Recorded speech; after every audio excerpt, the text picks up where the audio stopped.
جب ہم اس دنیا سے چلے جائیں گے تو دفنانے کے فوراً بعد کیا ہوگا، کبھی سوچا ہے؟ یہی وہ وقت ہے جب ہمیں ہمارے اپنے بھی چھوڑ کر چلے جائیں گے اور ہمارے ارد گرد صرف اندھیرا ہوگا۔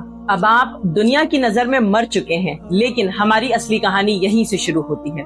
میجورٹی میں لوگ یہی سوچتے ہیں کہ مرنے کے بعد یا تو ہم قیامت تک سوتے رہیں گے یا پھر فوراً بعد جنت مل جائے گی، لیکن ایسا بالکل نہیں ہوتا۔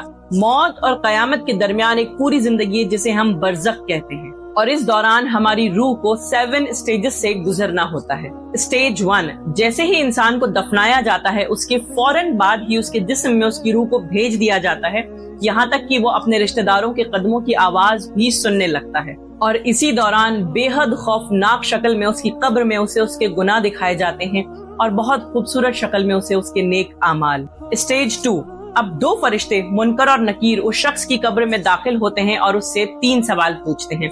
پہلا، تمہارا رب کون؟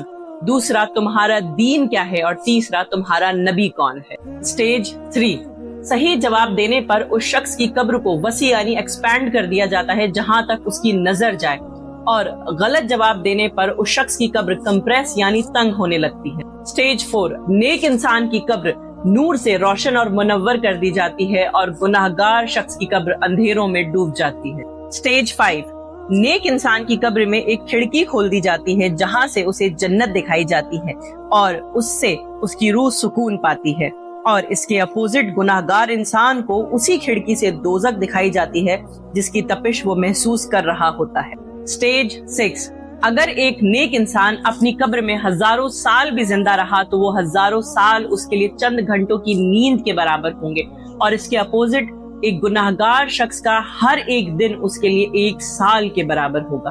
اسٹیج 7، آخرکار وہ وقت آتا ہے جب اسرافیل علیہ السلام سور پھونکتے ہیں، تب نیک شخص سکون سے اپنی قبر سے اٹھتا ہے اور گناہگار خوف کے ساتھ۔ میری دعا ہے کہ اللہ تعالی ہم سب کو ان 7 اسٹیجز میں کامیاب فرمائے اور آخرت کے دن کی رسوائی سے بچائے۔ ملتے ہیں اگلے ویڈیو میں۔